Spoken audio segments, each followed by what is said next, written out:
I threw away my boyfriend's gaming collection because he refused to help with our newborn. Our daughter was 3 weeks old when I did it.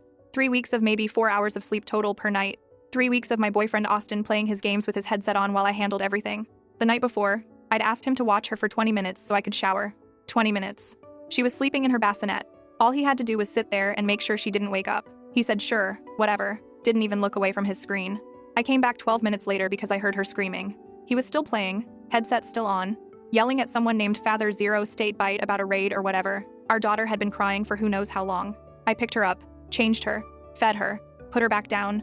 He didn't notice I'd come back for another 20 minutes. That morning I got up at 5 a.m. because she was hungry. Austin was asleep on the couch with his controller still in his hand. There were empty energy drink cans everywhere. 4 of them. I counted. I fed her, changed her again because she'd blown through her diaper. My C-section scar still hurt when I bent over wrong. I was washing bottles in the sink when Austin finally woke up around noon. He walked past me, grabbed a Pop-Tart, and headed straight for his gaming setup in the corner of our living room. I asked him to please watch her while I took a nap. Just 2 hours. She'd probably sleep most of it. He said he had a tournament starting in 15 minutes. Said it was for money. $200 prize pool. Said he'd watch her after. The tournament lasted 6 hours. I know because I stayed awake the whole time. Rocking her, feeding her, changing her, listening to him shout at his teammates through that stupid headset. When it ended, he didn't win anything. Came in 7th place. He punched the couch cushion and said his teammates sucked. Then he loaded up another game. I asked him again, please just hold her for 30 minutes so I could close my eyes. He said after this match. The match turned into 5 matches. It was 9 p.m. I hadn't slept in 31 hours. I put her in her crib, went to the kitchen, grabbed the biggest trash bags we had under the sink, the black heavy-duty ones, started with the games. He had maybe 200 of them lined up on the shelf, alphabetized, some still in plastic wrap. I grabbed handfuls and shoved them in the bag. The cases cracked. I didn't care. Then the controllers. 6 of them. Custom ones he'd spent $150 each on. Special buttons, different colors, into the bag, the headset, $300 wireless one. Snapped the band when I stuffed it in there. Oh well, his gaming chair. Couldn't fit it in the trash bag, so I dragged it to the curb. The wheels left marks on our floor. I grabbed his console. All the cables. The external hard drive where he kept all his saved games. Everything. 4 trash bags total. I hauled them to the dumpster behind our apartment building. Threw them in one by one. Heard things break. Kept going. Came back upstairs. He was still playing. Still didn't notice. I grabbed the last thing. His actual gaming PC that he'd built himself. Saved up for 2 years to buy all the parts. RGB lights and everything.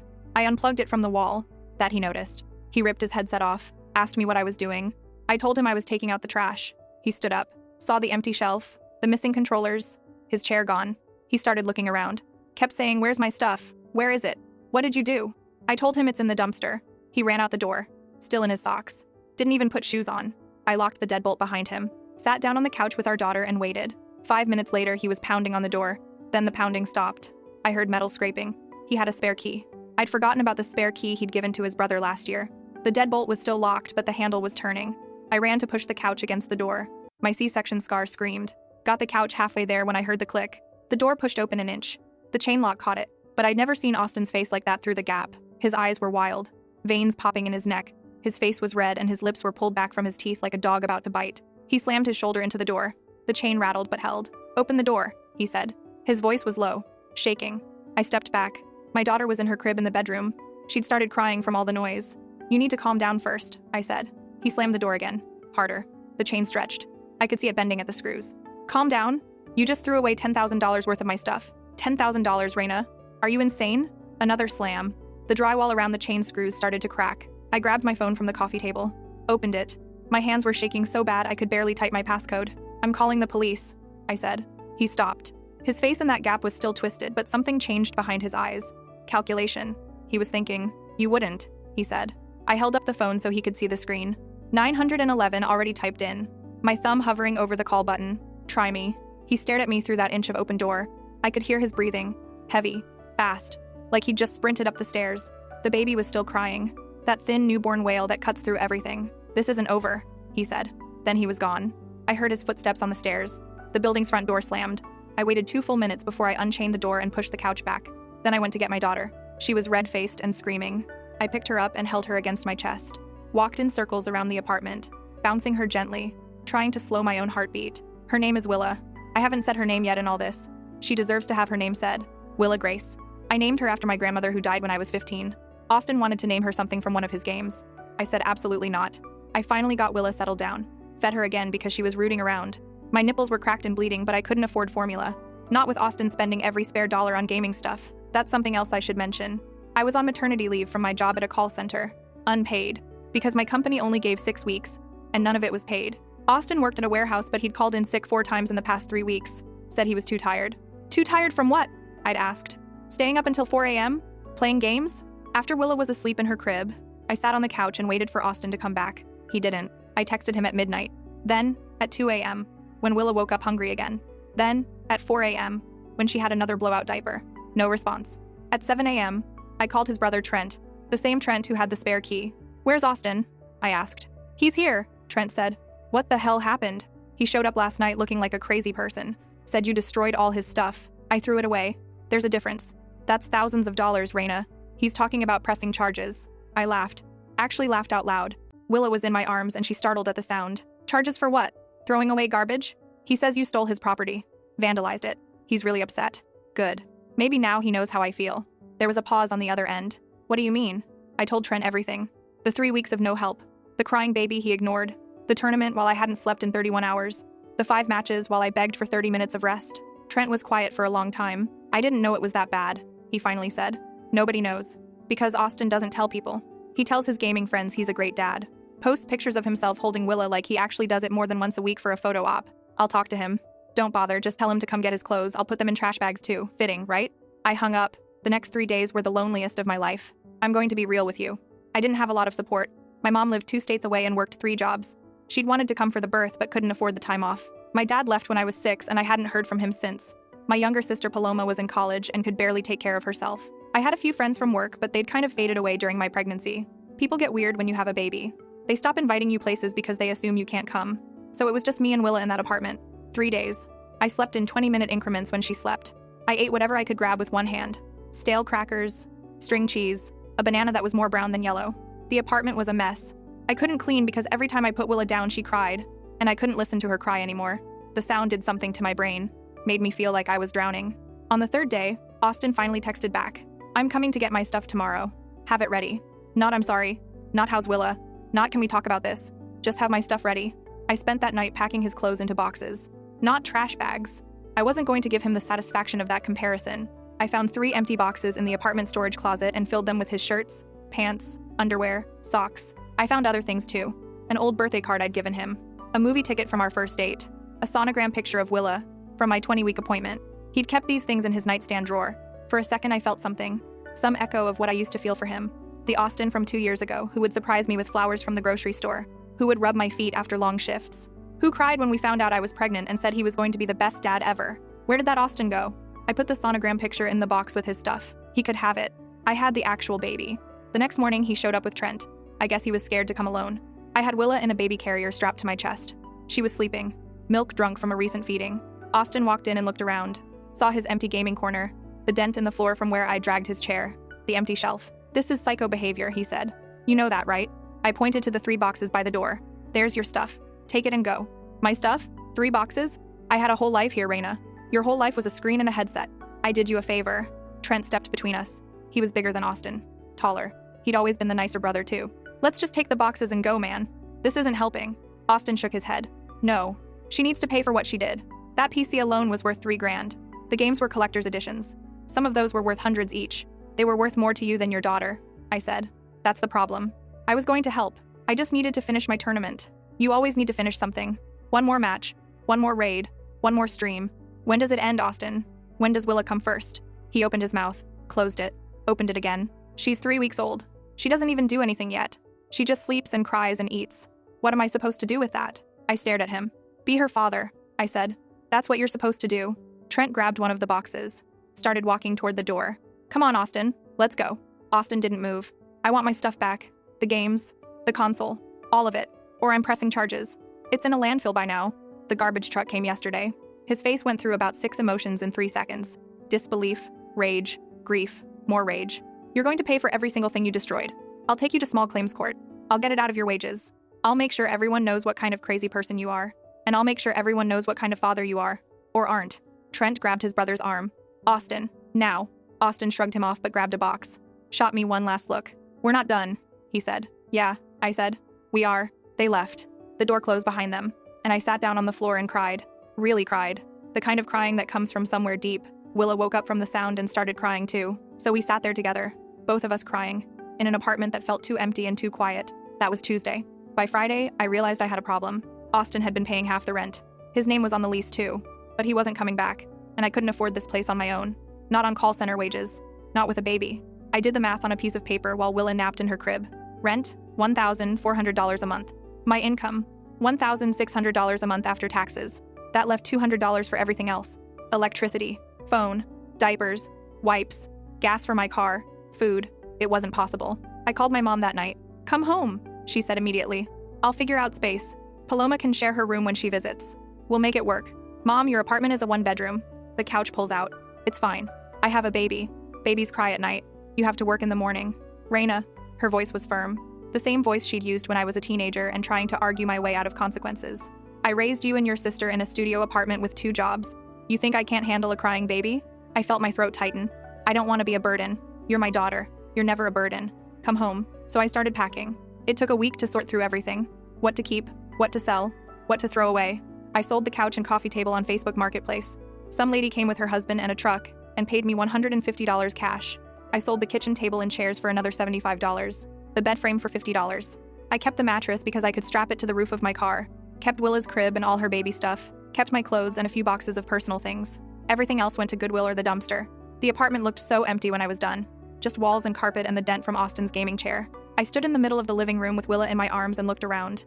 "We lived here," I told her. "This is where you came home from the hospital. This is where I learned how to change a diaper at 3 a.m. This is where I realized your dad wasn't going to be the person I needed him to be." She blinked at me with those dark newborn eyes. "We're going somewhere better," I said. "I promise." The drive to my mom's place was 8 hours. I split it into 2 days because I was scared to drive that long alone with a newborn. Stayed at a Motel 6 halfway there. $59 a night. Willa slept okay in the pack and play I'd brought. I slept terribly, waking up every hour to check on her. When I finally pulled into my mom's apartment complex, she was waiting outside. She ran to the car before I even turned off the engine, opened the back door and looked at Willa in her car seat. "There she is," my mom said. Her voice cracked. "There's my grandbaby." My mom is 53. She looks older because life has been hard on her. Gray streaking her black hair, lines around her eyes and mouth, hands rough from years of cleaning other people's houses. But when she lifted Willa out of that car seat, she looked young again. Like all the tiredness fell away. "She's beautiful," my mom said. "She looks just like you did." "She looks like a potato," I said. My mom laughed. "All babies look like potatoes. Potatoes are cute. We carried everything inside." My mom's apartment was exactly how I remembered it. Small but clean. She'd bought a portable crib and set it up in the corner of her bedroom. "You and Willa will take my room," she said. "I'll sleep on the pullout." "Mom, no, that's not fair." "It's not about fair. It's about what makes sense. You're up all night with the baby. You need a real bed. I can sleep anywhere." We argued about it for 20 minutes. She won. That first night, lying in my mom's bed with Willa in the crib beside me, I felt something I hadn't felt in months. Safe, not happy. Happiness seemed far away, but safe, like I could finally exhale. I woke up the next morning to the smell of coffee and eggs. My mom had let me sleep until 8 a.m. A miracle. She was holding Willa and making breakfast with one hand. "She woke up at 6, my mom said. I gave her a bottle. "Hope that's okay." More than okay. I sat at the tiny kitchen table and ate real food for the first time in weeks. Scrambled eggs, toast, orange juice. My mom sat across from me with Willa on her lap. "Tell me about him," she said. "Austin? The father of my grandchild who isn't here?" "Yes." So I told her everything. The gaming, the negligence, the night I snapped, the look on his face through the door, the boxes of clothes and the threats about court. My mom listened without interrupting. When I was done, she nodded slowly. "He sounds like your father," she said. I flinched. "We didn't talk about my father. Ever. I'm not saying they're the same. I'm saying they both chose something over their families. Your father chose his freedom. This boy chose his games. Different drugs. Same addiction. Austin's not an addict." My mom raised an eyebrow. "No? How many hours a day did he play?" I thought about it. Really thought. 6 or 7. Sometimes more. Every day? Pretty much. And he couldn't stop even when his newborn daughter needed him? Even when his girlfriend was crying and begging for help? Even when it was destroying his relationship and his family? I didn't answer. That's addiction, Mija. Doesn't matter if it's alcohol or pills or screens. When you can't stop even when it's ruining everything, that's addiction. I stared at my eggs. They'd gotten cold while I was talking. "I loved him," I said quietly. "I know. Part of me still does. The part that remembers who he used to be." My mom reached across the table and put her hand over mine. "That's normal. Love doesn't disappear just because someone hurts you. But love isn't enough. You need a partner, Raina. Not another child to take care of." Willa made a little squeaking sound. My mom looked down at her and smiled. "You have the only child you need right here." The next few weeks settled into a routine. I was still on maternity leave, but I started looking for jobs. My old call center was 8 hours away and they weren't interested in letting me work remote, so I needed something new. The problem was my resume. I'd dropped out of college after 2 years when I got pregnant with Willa. Before that, I'd worked at the call center for 3 years. Before that, retail. Before that, fast food, not exactly executive material.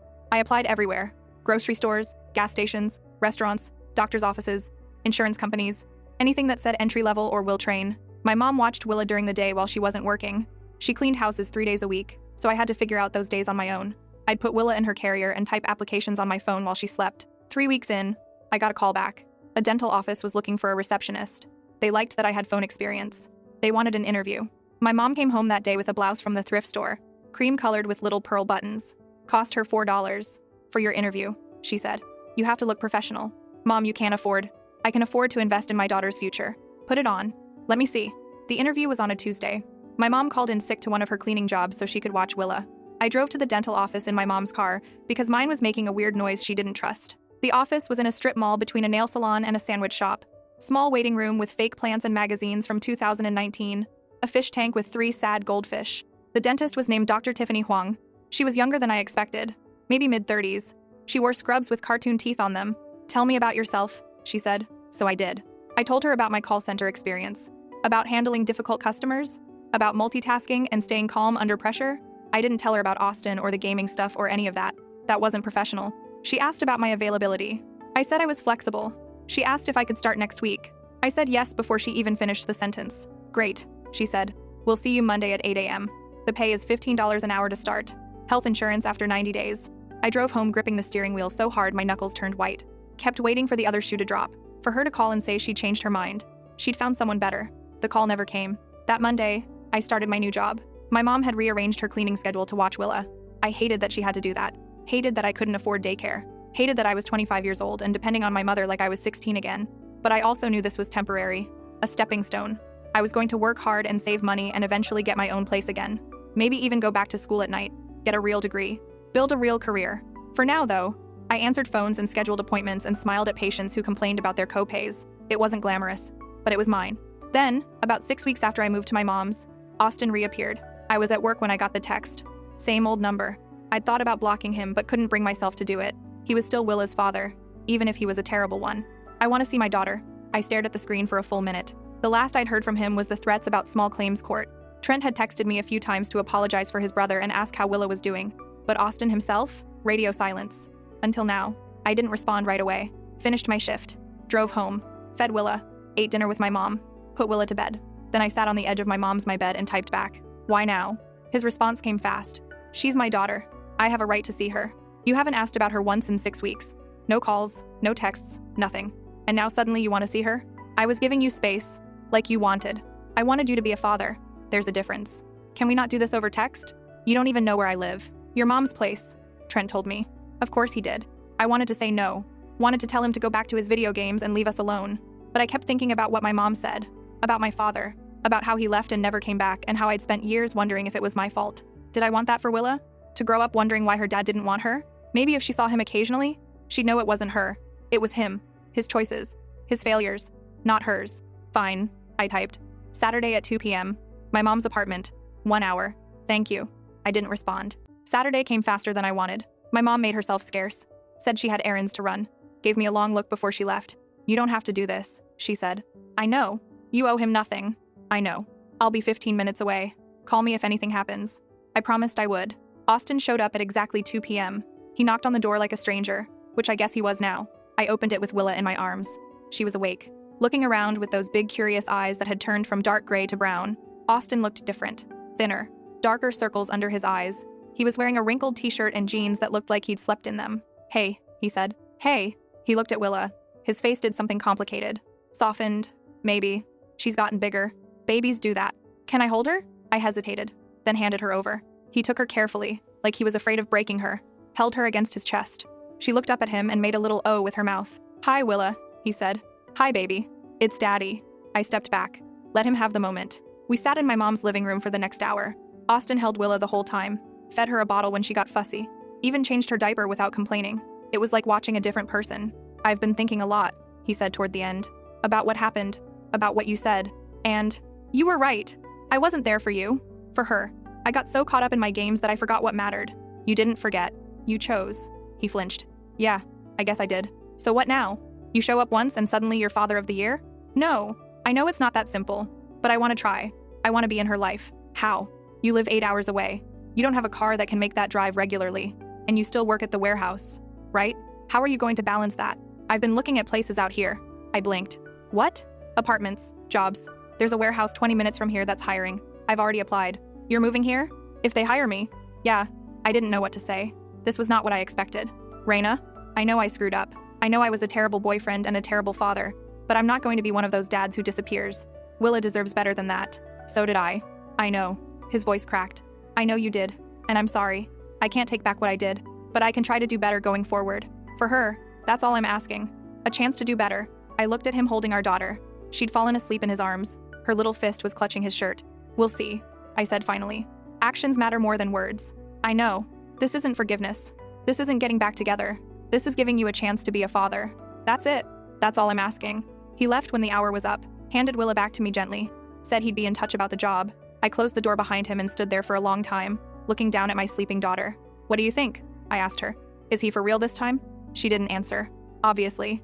Guess we'd find out. 2 weeks later, Austin texted that he got the job. He was moving to a town about 25 minutes from my mom's place, starting the following Monday. He'd found a cheap apartment, 1 bedroom, already signed the lease. I want to set up regular visits, he said. Whatever you think is fair. I talked to my mom about it. She was skeptical. People don't change that fast, she said.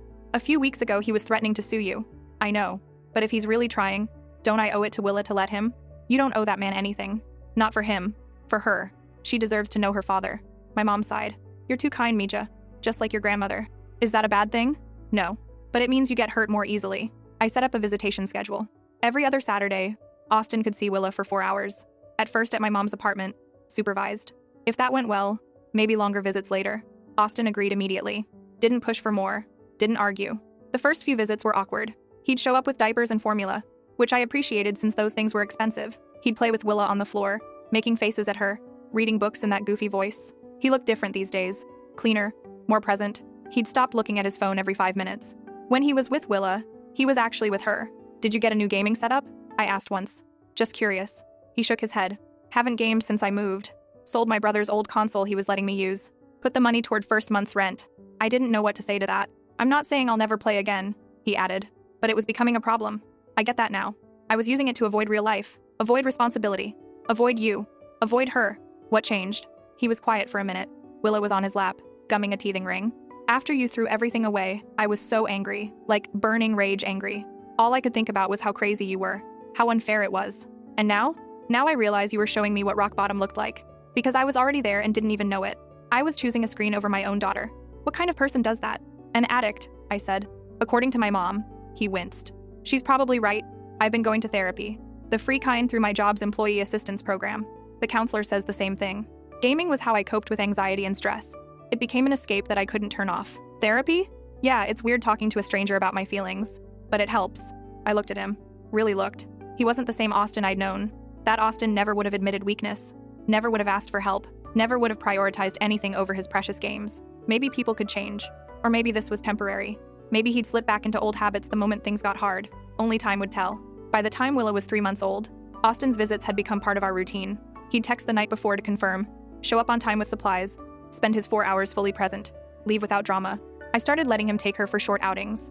The park, the library, a walk around the neighborhood. He sent me pictures. Willa on a baby swing. Willa looking at picture books. Willa asleep in her stroller under a tree. I saved everyone. Around this time, Trent texted me again. Hey, I don't want to overstep, but I wanted you to know that Austin's really trying. He talks about Willa constantly. Shows everyone at work her pictures. He's genuinely different. I've noticed, I wrote back, but I'm still cautious. That's fair. He knows he has a long way to go, but I'm proud of him, and I'm sorry for how everything went down. I should have said something to him earlier about how he was treating you. It's not your fault he was a bad boyfriend. No, but I enabled it. Gave him the spare key. Helped him make excuses. I'm not doing that anymore. I appreciated that. Trent had always been the nicer brother. Seems like he was stepping up now that Austin was actually trying to deserve his support. Summer turned to fall. Willa started solid foods. Pureed carrots and mashed bananas. She made the funniest faces when trying new flavors. I was still working at the dental office. Got a raise after my 90-day review. Health insurance kicked in. I started putting money into a savings account. Not much, $20 here and there, but it was something. My mom and I had settled into a comfortable rhythm.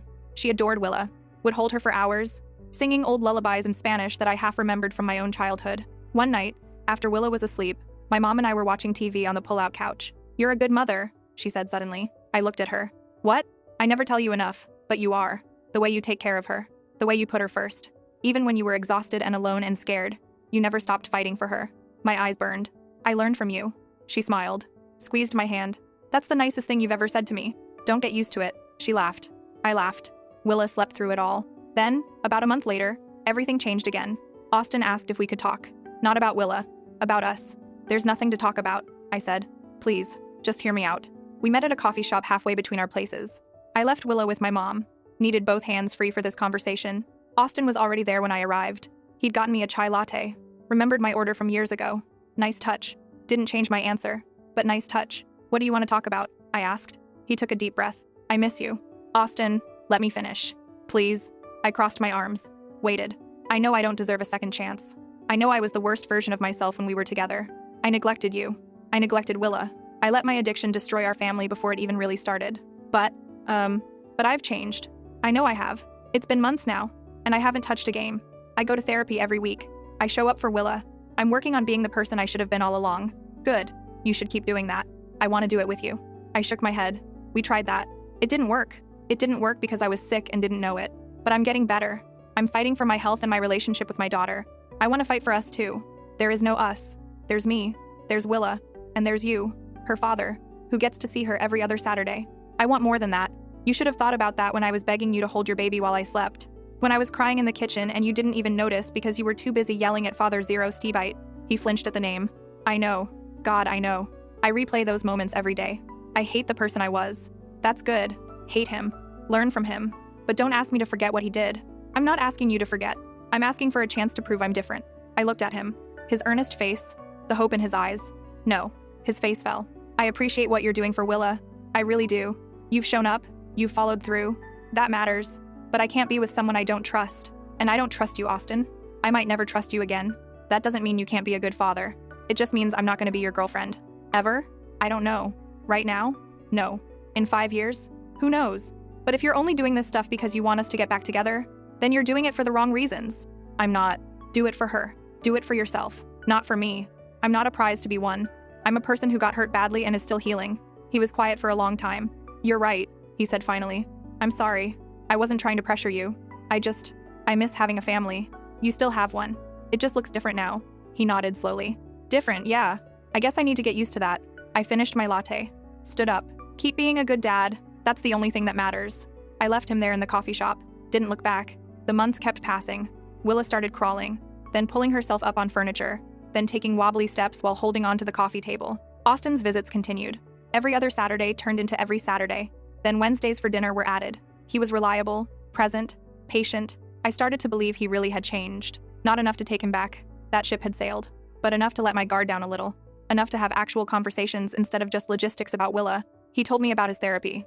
About realizing his gaming addiction stemmed from childhood stuff. His parents' divorce when he was 10. His dad disappearing. The feeling of powerlessness that he numbed with virtual achievements and online validation. In games, I could be the hero, he said once. In real life, I felt like a failure. You weren't a failure, you just needed help. I was a failure as a boyfriend and a father. That's fact. Was. Past tense. You're trying now. He smiled a little. Progress, not perfection. That's what my therapist says. I started dating again around Willa's first birthday. Nothing serious. Just coffee dates with a guy I met through work. His name was Kieran, and he was an insurance adjuster. Normal job, normal hours, no gaming chair in sight. I didn't tell Austin. It wasn't his business. But somehow he found out. Maybe Willa mentioned Mommy's friend during one of his visits. Maybe he saw a picture on my Instagram. Either way, he texted me one night. Are you seeing someone? I debated not responding. But that felt immature. Yes, is that a problem? No. I just wanted to know, I guess. Now you know. A long pause. Then, does he treat you well? Yes. Good. You deserve that. I stared at the phone for a long time. Didn't know what to say. Finally, thanks. Kieran lasted about 2 months. Nice guy, but no spark.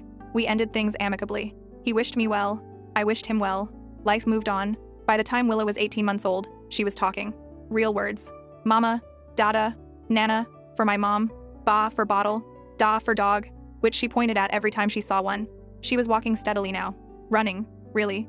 Getting into everything. My mom baby-proofed the entire apartment. Cabinet locks, outlet covers, gates everywhere. She's a hurricane, my mom said. Just like you were. Austin was more involved than ever. He'd been promoted at the warehouse. Better pay, better hours. He'd moved to a slightly nicer apartment with a second bedroom that he set up as Willa's room for when she stayed overnight. That's right. Overnight stays. I'd started letting her sleep there on his Saturdays. Just one night a week. She seemed fine with it. Came home happy and rested. You trust him now? My mom asked when I told her. I trust him with Willa. I trust he loves her and will take care of her. That's different from trusting him in general. I know. We reached a kind of equilibrium.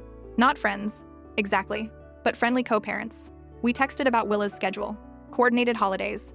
Split birthday party planning. Her second birthday party was at a park. Austin rented a bounce house. I brought the cake. My mom made tamales.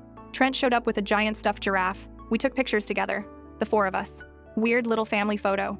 Willa grinning in the middle, frosting all over her face. Austin sent me the best picture that night. For her baby book, he said. If you want. I added it to her album. Figured she'd want to see it someday. Then came the conversation I'd been dreading. It was a Tuesday evening. Austin was picking Willa up for his Wednesday dinner. She was in her car seat already, babbling about Daddy's house and Daddy's toys. Austin lingered at the door. Can I ask you something? Sure. I know this might sound weird, and I'm not trying to start anything. But, is there any chance we could ever be a family again? Not romantically. I'm not asking that. But like, together? I didn't understand. We are together. We co-parent. We get along. What else is there? I don't know. Forget it. It's stupid. He started to leave. Austin. Wait. He turned back. What did you mean? He sighed, rubbed the back of his neck. I watch you with her. You're amazing. You've built this whole life from nothing. Job. Apartment, well, your mom's apartment. But still, stability. And I helped destroy what we had before. I know that. But sometimes I think about what it would be like if we raised her together. Under the same roof. Not as a couple. Just as partners. That's called being roommates. I know. I told you it was stupid. Why would you want that? Because she deserves both parents. Full time. Not shuffling back and forth. Not half her toys at my place and half at yours. She deserves a home. One home. With both of us in it. I let that sink in. You want to move in with us? Platonically? When you say it like that, it sounds even crazier. It is crazy. Forget it. I shouldn't have said anything, but I couldn't forget it. The idea burrowed into my brain and stayed there. That night, after Willa was asleep at Austin's place, I talked to my mom. He wants to live with you? After everything? As co-parents. Not as a couple. Is there a difference? Supposedly. And what do you want? I thought about it. Really thought. I want Willa to be happy. I want her to feel stable. I don't want her to grow up feeling like she has to choose between parents or fit her life into a custody schedule. That's what most kids of divorce deal with. She'll adapt. I know. But if there's a way to give her more, you'd consider it? I don't know. Maybe. Am I crazy? My mom took my hand. You're not crazy. You're a mother who loves her daughter. That's never crazy.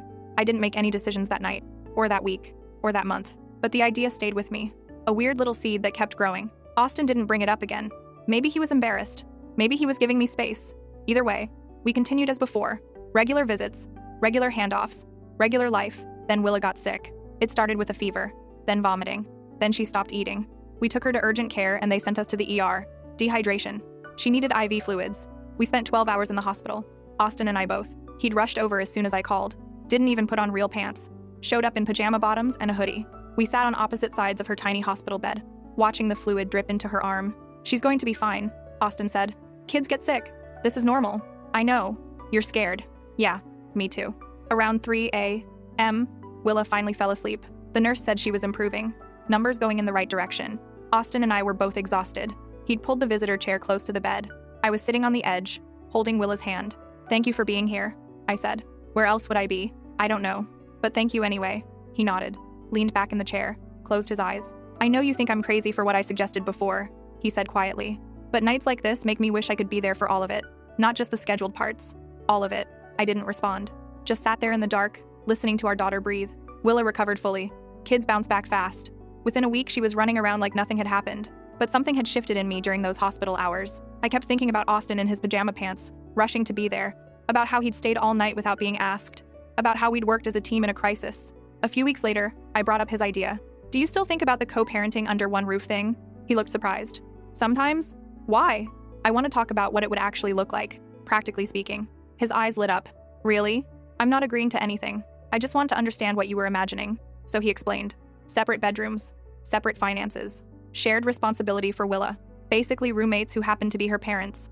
What about dating? I asked. If one of us meets someone? I've thought about that. I guess we'd have to talk about it when it happens. Figure it out. What if it gets weird?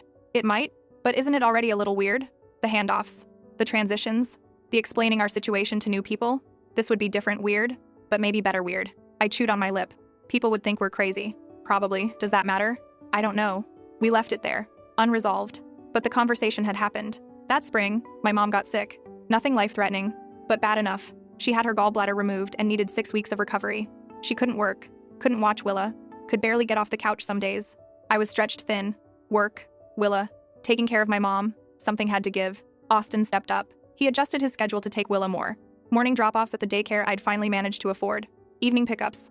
Extra overnights so I could handle my mom's care. He didn't complain. Didn't keep score. Just did it. One night, I came home from the pharmacy to find Austin on my mom's couch. Willa asleep on his chest. Cartoon playing quietly on the TV. Your mom needed her pain meds? He whispered. I gave them to her. She's resting. I stood in the doorway, prescription bag in hand, and felt something crack inside my chest. Why are you doing all this? He looked at me. Because you need help, and I can help. But we're not together. So, we're family. That doesn't change just because we're not dating. Family. When had we become that? My mom recovered. Life went back to normal, but the word stuck with me. On Willa's 3rd birthday, Austin and I threw a joint party again. This time at a pizza place with arcade games. Willa went nuts over the claw machine. Didn't win anything, but she had the time of her life trying. After the party, after my mom took Willa home for a nap, Austin and I sat in the parking lot decompressing. 3 years, he said. Can you believe it? Feels longer. In a good way or bad way? Both, he nodded. Yeah, both. We sat in comfortable silence for a while. I've been thinking about your proposal, I said finally. The co-living thing? Yeah, and I think we should try it. He turned to look at me. Seriously? My mom's not getting younger. She's been amazing, but she can't keep being our primary childcare forever. If we lived together, we could share responsibility more equally. Willa would have both parents around. It makes logistical sense. Logistical sense. Very romantic. It's not supposed to be romantic. I know. I'm just surprised. What changed? I thought about the hospital night, about him helping with my mom, about all the small ways he'd shown up over the past year. You did. You changed. His face softened. I'm still working on it. I know. So am I. We shook hands like business partners closing a deal. Roommates, he said. Co-parents. This is going to be interesting. We found an apartment together. 2 bedrooms, 2 bathrooms. 1 for me, 1 for him. Willa could switch between them as she wanted. Moving day was chaotic. My mom supervised while Austin and I hauled boxes. Willa ran around getting in the way. The neighbors probably thought we were nuts. But that first night, with Willa in her new room, her parents both under the same roof, something felt right. Not perfect. Not normal. But right. It's been 6 months now since we moved in together.